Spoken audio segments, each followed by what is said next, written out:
Alright, massive spoilers for Rise of the Beast. In this video, I'm gonna be going over the latest, children's book, which basically goes over some of the Rise of the Beast story in chronological order. I'll say this spoils about half the movie and only some major plot points. And even then, I would consider taking all of this with a grain of salt, because technically some of this stuff is outdated. So this is your one warning, so if you're still here, I assume you're completely okay with it.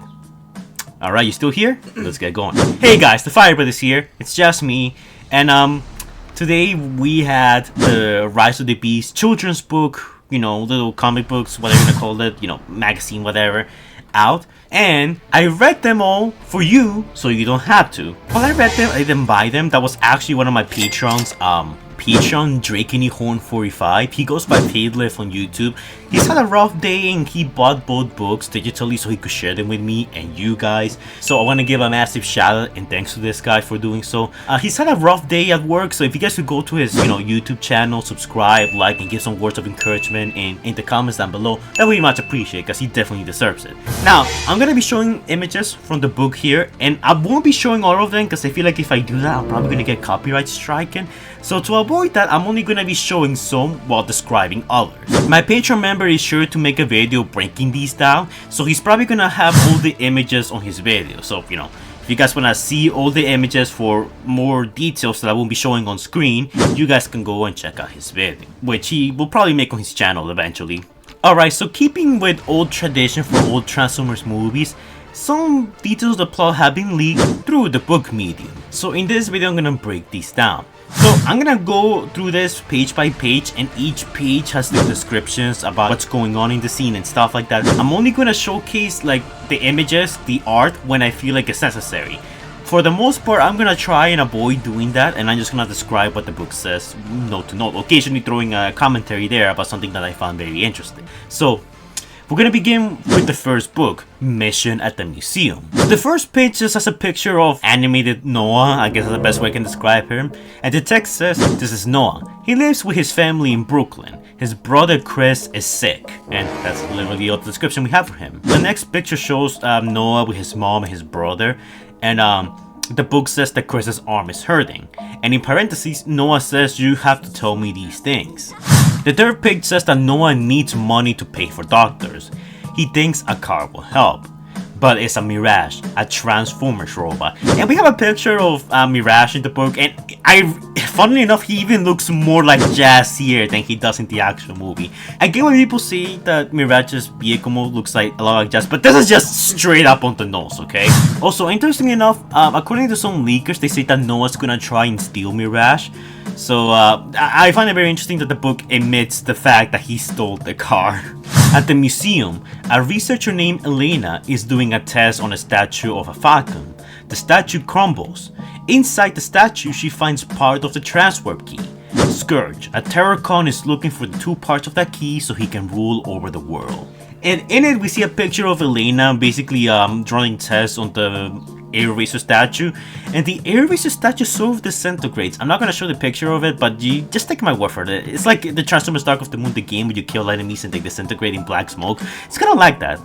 But in there we can see the transwarp key, and interestingly enough, it looks like this is not the transwarp key in totality, because apparently there's two of them. There are at least two parts of the same whole. A signal shoots out of the sky. Now the Transformers robots know where it is. They need to get the key to keep it from Scourge. And we get a shot of Optimus Prime, RC, Mirage, and Wheeljack present, looking at, the light shooting at the sky. Interestingly enough, some of the characters here look different. RC, you can clearly tell that she looks more like her concept art from Studio Series. Mirage looks pretty okay, Wheeljack too for the most part, and Optimus Prime does have some minor changes. He has a bit of extra yellow on him every here and there. And we see that they're looking at a light shooting up into the sky. So this probably is like the light that we see in the trailer, after Elena examines his transwarp key, it shoots out, a beam of light into the sky. And apparently that's actually the scene right here. It looks like Elena is the reason why a lot of the movie events are happening in the first place. Mirage asks Noah for help since he's a human. He will blend in at the museum. If he succeeds, Noah can sell Mirage for money so he can help his brother. Scourge is coming for the key too. He makes the power go out. So it looks like, the lighting that we saw in the trailer was actually because of Scourge. He somehow has the power to shut down electricity from all around the city. That's very overpowered if you ask me. I'm not hating on it, I'm saying that looks cool, and we have a pretty cool shot of Scourge coming out of the water. And I'm just gonna say it right off the bat. The way Scourge looks in the little book is a whole lot better than the one in the movie. I'm sorry, but I like this look for Scourge a whole lot more than whatever it is that we're looking at in the movie. After this, Noah runs to the museum. Elena sees that Noah is trying to get the key. She will not let him. She does not realize that he's trying to help. Then, Scourge blasts open the wall of the museum. He and his sweeps try to get the key. The sweeps work for Scourge. And now, interestingly enough, this is our first look at quote-unquote Electroshock. And the reason why I'm calling him that is because we still don't know if this is going to be his actual name. But as we suspected, we were going to get another Freezer look-alike character to join in the fight. And it looks like, the older Terracon that we've been speculating for a while now looks like it's going to be exactly like Freezer. Though they might give him a different name for Studio Series and might look slightly different when, they eventually make a toy out of him. Outside the museum, the Autobots arrive and they fight the Terracons, all of them. Now keep in mind that this is Optimus, Bumblebee, RC, Wheeljack, Mirage against Scourge, Sniper, and Battletrap. Meanwhile, inside the museum, run! Elena tells Noah. The sweeps chase them. Now interestingly enough, the book calls the Terracon Freezers the sweeps, and this is probably just a mistake by the part of the author because I'm pretty sure they're not going to be called that when the movie comes out. Because recently we had the Scourge bio, and in the bio it says that the Terracon Freezers are just that. Terracon Freezers. At no point do they use the term sweeps to describe them. Noah and Elena try to drive away, but Nightbird stops them. Mirage tries to help, but Nightbird takes the key and flies away. The Autobots fight Scourge. Bumblebee sees that Optimus Prime is in trouble. And in this image we get a better look at Scourge, and he looks fantastic in this art style, I'm not gonna lie. I really love the way Scourge looks here. And also something to note here is that a lot of the characters here seem to be, taken after their mainline counterparts.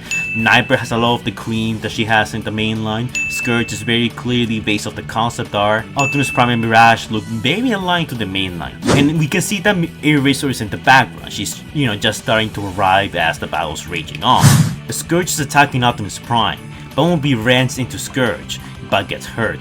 Interesting enough, we don't see Bumblebee, get stabbed like he does in the trailer.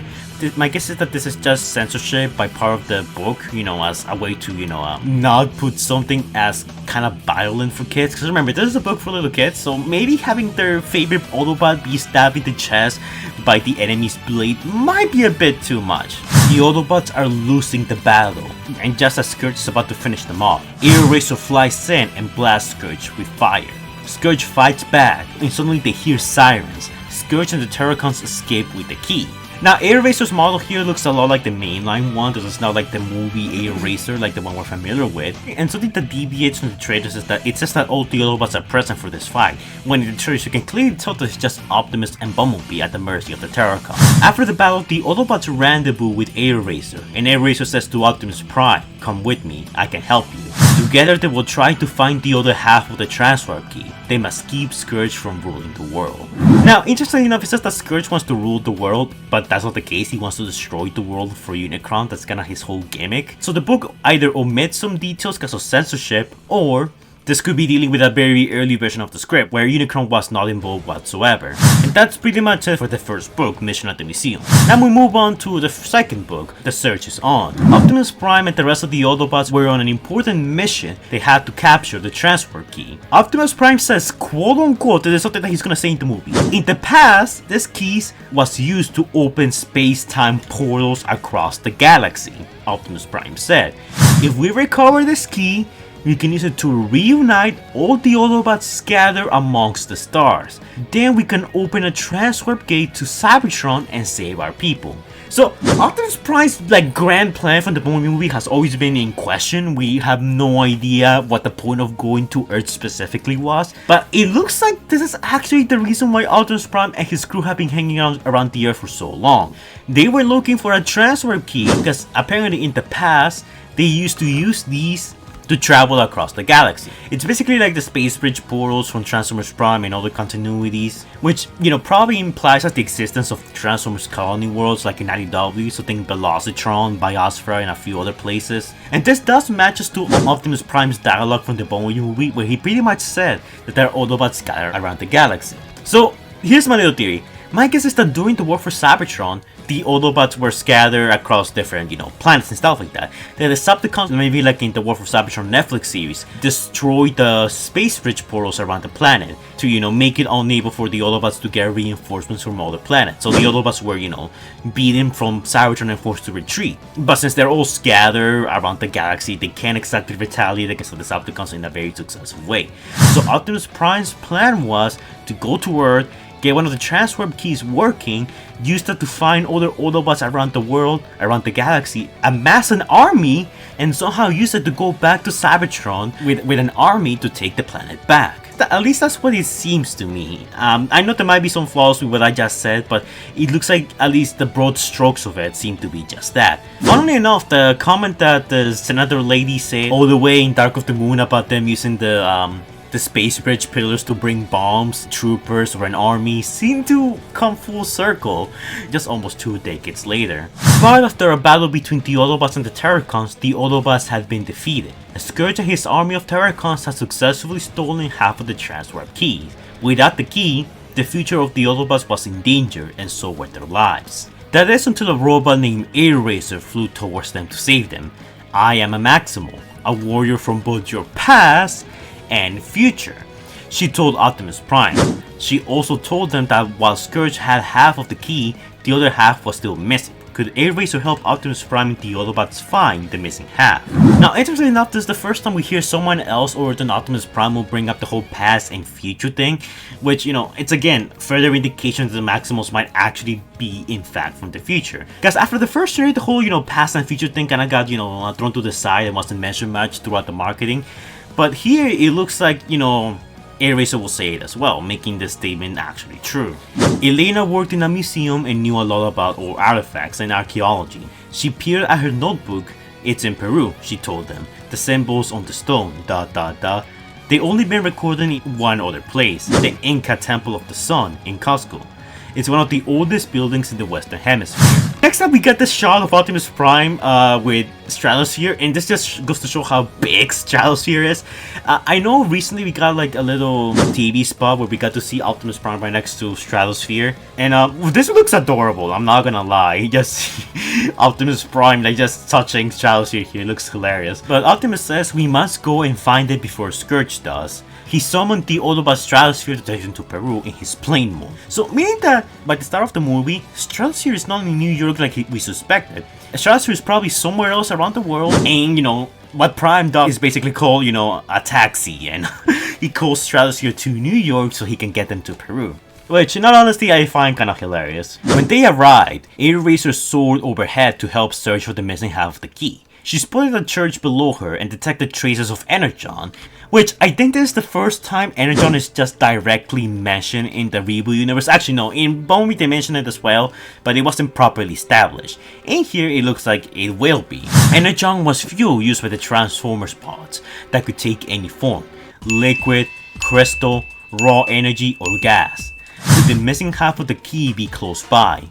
Now this confirms a couple of things. We don't exactly knew how Energon, looked like in the reboot universe. As far as we knew, and what the Bumblebee movie seemed to imply, it was like this green energy. Well, it was never, exactly specified. It looked like the thing that was powering the tower that Shadow and Dropkick reached in the last movie was Energon. But in here, it looks like they just confirmed that Energon this time around is a bit of old continuities. It can come in liquid form, like when the Transformers bleeds. It can come from Energon crystals, like in Transformers Prime and other continuities. Or it can come from raw energy or even gas, like it was sort of done in G1. The city below Air Racer was packed with people celebrating a festival in the town. Mirage gave Noah a gauntlet and wondered if the Transformers robot should wait until the festival was over, so the people wouldn't get hurt. No, Optimus Prime said. If we could track the key here, so could Scourge. We must go now and retrieve it before he does. Meanwhile, Scourge and the Terracons were perched on a highway above the festival, looking down at the crowd. Nightbird spotted Noah and Elena. The Autobots are using them to reach the temple, he said. Good, Scourge replied. We'll let them do the work for us. Something interesting here is that Scourge sends out Freezer and Electroshock, which I know that's not his real name, at least not confirmed yet, but I'm gonna be calling him that for now at least. The two of them actually survived the museum encounter, which I'm actually baffled by that because I was convinced these two bozos are gonna die there. Also, there's no transit so far in this book, so this book's clearly cringe. Just wanted to throw that comment in there. At the same time, Noah and Elena had just arrived in a large courtyard. The key has got to be here somewhere, Noah said, looking around. Just then, Elena spotted what appeared to be a large sundial amid the stones. Elena and Noah cleared weeds from the stones, exposing what was indeed a sundial. Elena read the strange script that was carved into the stone. Then she noticed a familiar looking symbol. That's the symbol on the eraser's chest.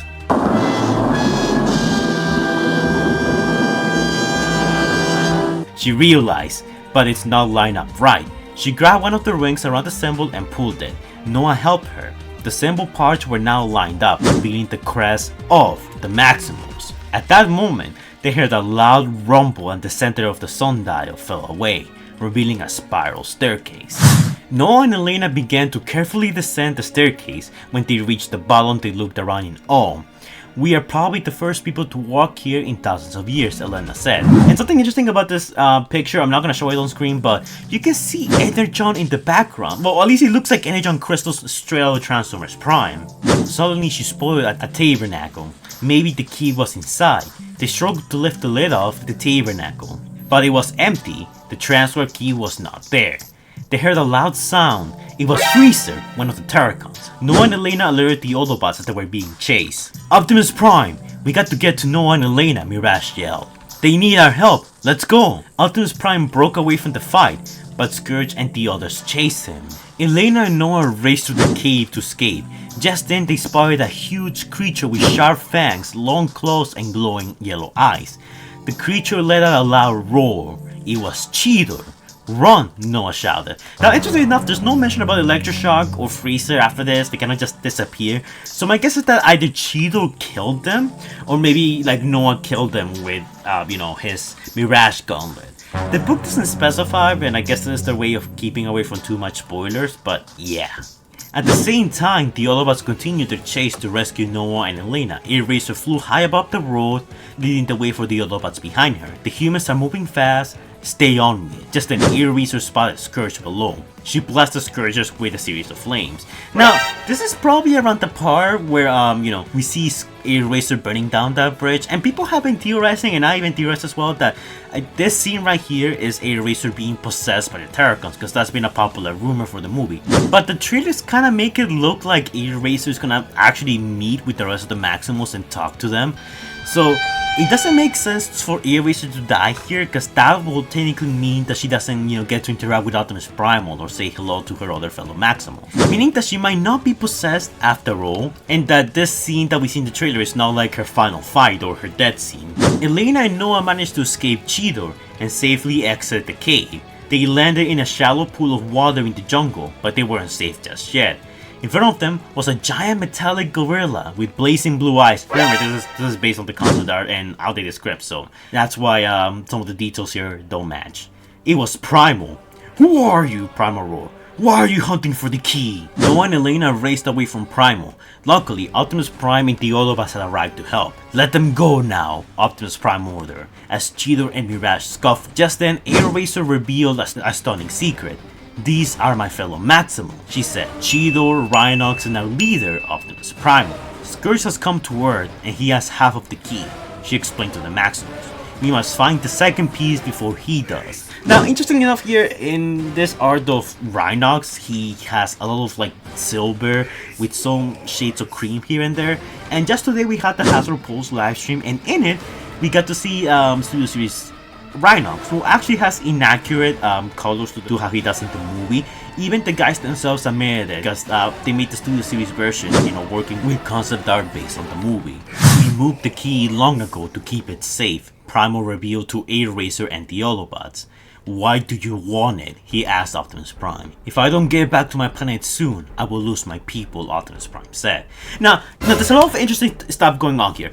Number one, Eraser didn't know that the transfer key was, moved away from its location. So meaning that by this point, she has gone quite a long time without talking to her fellow Maximals. Exactly why this is, we don't know yet. Maybe Air Racer, got summoned by the transfer key to New York. Maybe she just didn't live in Peru and maybe went somewhere else away from the rest of the Maximals to not know this information.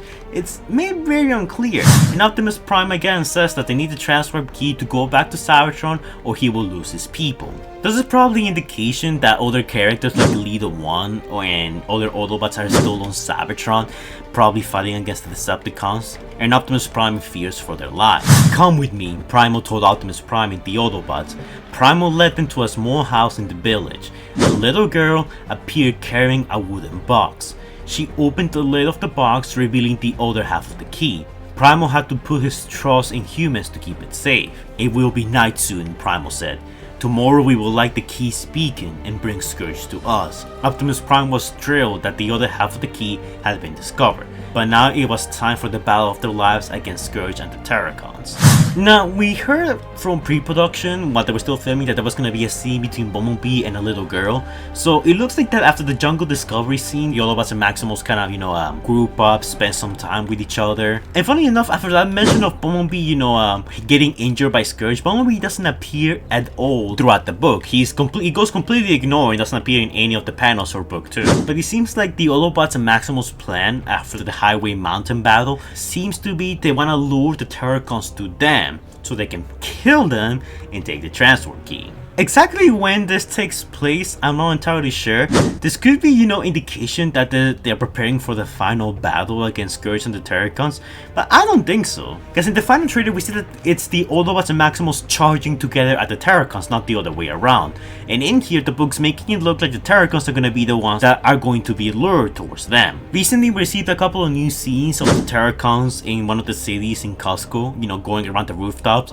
So maybe the Autobots and Maximals fight them, and this is where they kind of lose the transfer key they were already holding, forcing them to team up one last time to, go to the volcano and stop them. It's just a possibility. But yeah, guys, that's pretty much it for the children's book. I wouldn't say that a lot of the information here was super spoilerish. It does at the very least reveal the sequence of events for the movie. Now we know what scene comes first, what comes after that, and in what order.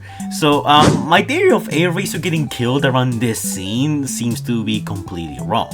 In which case, I wanna admit, yep, I was wrong. It happens once in a blue moon. But yeah, we just gotta learn to live with our mistakes. Anyways, there's no further mention of Bumblebee or Freezer or Electroshock after this point, so we could probably confirm that they died and the book just didn't want to mention that, because death in a children's book, that would look kinda bad, which is probably the reason why Bumblebee's impalement got cut. So yeah, that's pretty much all there is for this video, guys. Again, make sure to go check out Drakeny Horns or Faithlif's channel.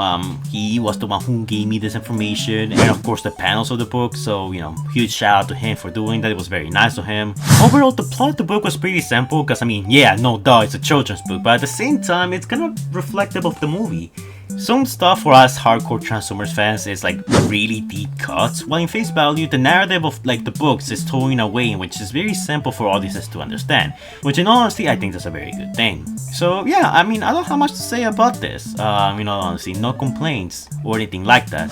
If anything, the movie sounds pretty solid from what I'm hearing. All the robots get decent screen time, no necessary deaths aside from filler characters like Freezer and Electroshock. My only criticisms will be that Pablo is in it and he looks disgusting as always, and there's no transit, so I had to rate this book a 4 out of 10 because of that. Yeah, I know it sucks, but not any comic book gets to be a masterpiece. So yeah, what do you guys think about the spoilers I just read? Or do you think they were a big deal? Do you think they were just exaggerated by people? I personally think they're just fine, no problems, no complaints.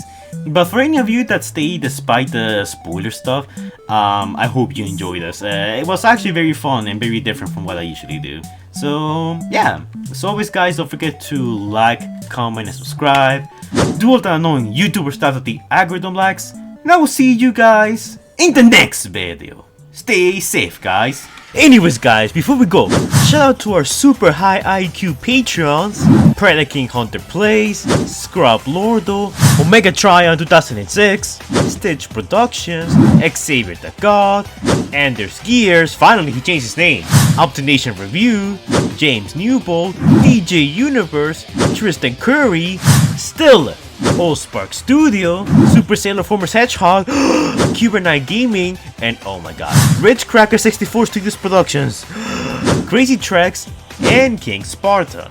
And our two newest patrons, Legend of Swoop and the Autobot Side of J.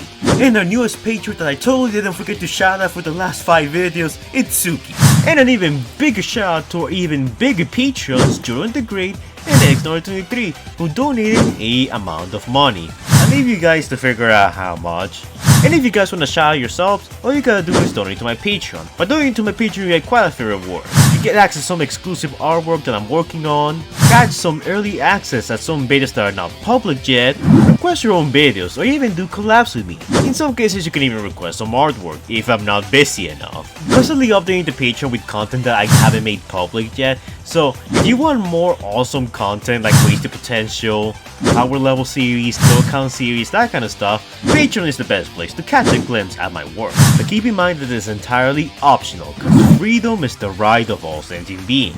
Thank you to all my patrons for donating, it's much appreciated. A lot of them have channels of their own, Twitter accounts, Discord pages. Make sure to go check out their links and give them some support. They can use all the help they can get. Thank you guys for donating, it's much appreciated. And I'll be seeing you guys in the next video. Stay safe guys.